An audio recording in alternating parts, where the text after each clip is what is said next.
Oui, maintenant, je me pose une question. Ok. Tout cela, je vous ai dit que nous avons monté ce système de reportage, de dénonciation, de reportage, d'articles, pour faire savoir au monde ce qui se passe.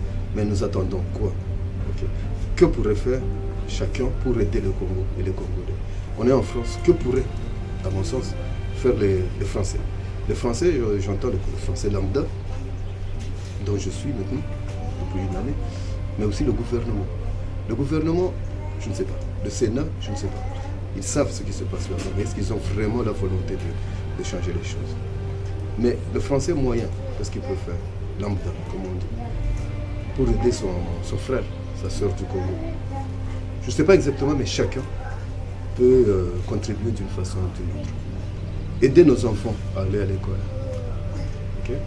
Aider nos mamans, même avec à apprendre des petits métiers pour se reconstruire.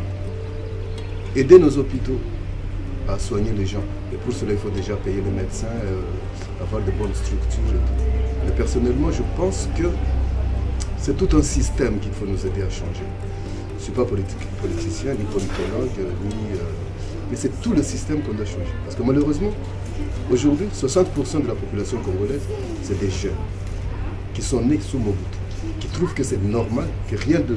Ils sont nés sous la dictature, mais ils ne savent pas qu'ils vivent dans des antivaleurs. Comment on peut les aider pour qu'ils apprennent qu'un pays peut aller mieux que ça? Parce que la corruption, chez nous, tu es, je ne sais pas, mon directeur d'école, comme ici on dit proviseur, tu n'as pas de voiture, on se moque de toi. Tu gères des millions, mais tu n'as même pas de voiture. C'est normal, la corruption. C'est entré dans le cœur des gens. Vos mamans, par exemple, elles font des collectes, je le sais, des collectes de médicaments pour envoyer là-bas. Mais ma mère, c'est un exemple, ne peut pas se payer une aspirine. Parce que les médicaments que les associations ici envoient là-bas, ils se retrouvent dans la pharmacie qui appartient au ministre de la Santé. Tu vas à l'hôpital, tu es malade, le docteur, parce qu'il n'est pas payé, le docteur, il te fait une ordonnance. Il dit, je vais te soigner avec le médicament que tu vas acheter, mais seulement dans cette pharmacie-là.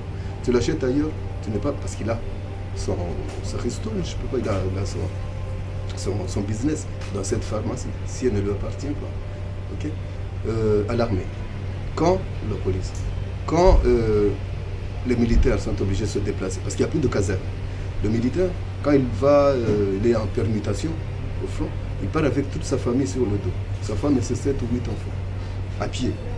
300 km à pied, mais il croise sur la rue des camions militaires, sous la portière de quel camion c'est écrit don de la France aux forces armées de la République. Mais il le croise sur la rue.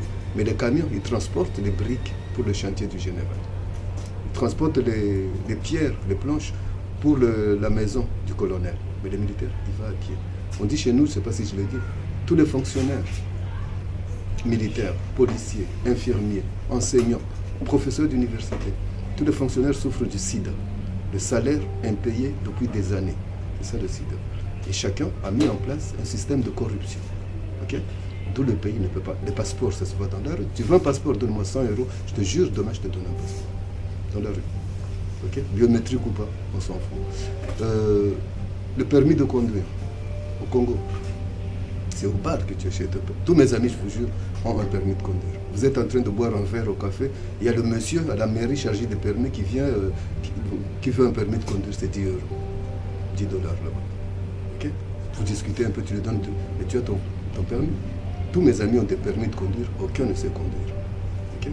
À l'école, à l'université, le professeur d'université qui a fait la Sorbonne, je vous jure, qui a fait Cambridge, qui a fait Oxford aux États-Unis. Okay? Oxford, c'est aux États-Unis ou c'est en Angleterre, je crois. Enfin, c'est pas le problème.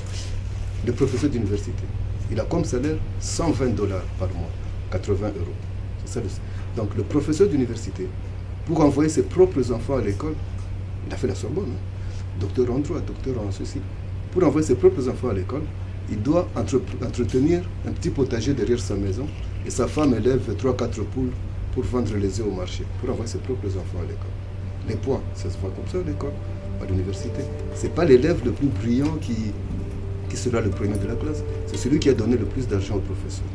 Ce n'est pas la fille la plus appliquée, la plus érudite qui sera première de la classe qui aura son diplôme. C'est la fille qui sera la plus gentille avec le professeur. Vous comprenez ce que je veux dire? Ok? Vous imaginez ce que c'est? Moi, personnellement, je ne peux pas, au pays, confier mon enfant malade à n'importe quel médecin. Okay? Parce que je ne suis pas sûr de lui. Okay? Il est docteur en médecine. Je ne sais pas comment il a eu ce doctorat. Et en plus, il n'a jamais fait, il n'y a pas de laboratoire. Dans nos universités, il n'y a pas de bibliothèque dans une université. Je n'aurai pas confiance, je n'irai pas à la justice dans mon pays. Parce que je sais que je serai perdant. C'est le plus riche qui a toujours raison. Et le plus pauvre, les prisons sont pleines de gens qui n'ont jamais rien fait. Mais parce qu'il a eu un problème, mais qui lui peut payer le magistrat, il est en prison à cause de sa maison. Beaucoup, toutes les prisons sont pleines comme ça. Donc aidez-nous à changer ce genre de système. Comment le faire, je ne sais pas, mais si vraiment chaque Français qui veut aider le Congo, dans son domaine politologue ou économique, c'est un homme d'affaires qui veut aider le Congo, ou les associations, chacune peut savoir comment aider à différents niveaux. Parce que le Congo ne se relèvera pas tout seul, pas avec les rapaces qui sont au pouvoir, ce n'est pas leur souci.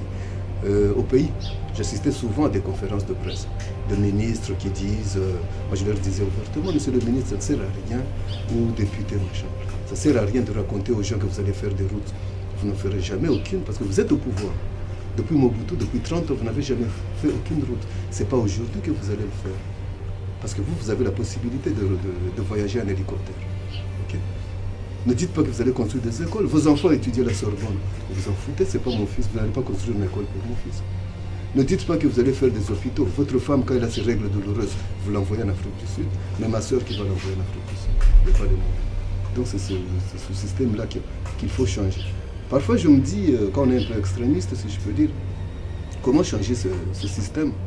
Moi, si j'avais le pouvoir, je construirais un grand mur autour de la présidence de la République, de prison. Un grand mur autour de la présidence de la République, un grand mur autour du Parlement, un grand mur autour des ministères. On serait tranquille pendant un temps. Je crois que c'est ce que je peux dire. Mais aussi, si ces gens-là ne sont plus au pouvoir, qui va les remplacer? Aujourd'hui, s'il y a élection, moi je ne vois pas pour qui je voterai. Il n'y a aucun opposant ou quoi. Ils sont opposants aujourd'hui pour être au pouvoir demain. Et qu'on se construire des villas en Suisse, rouler à Mercedes. Je ne vois aucun qui a un vrai programme de société. Aucun qui vous dit on va construire tel hôpital. Ils disent bon, on doit revoir les écoles.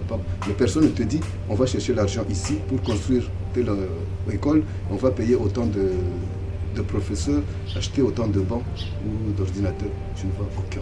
Donc ce système-là, je ne sais pas, mais il faut qu'il change. Mais comment il va changer? Je n'ai pas de réponse à cette question.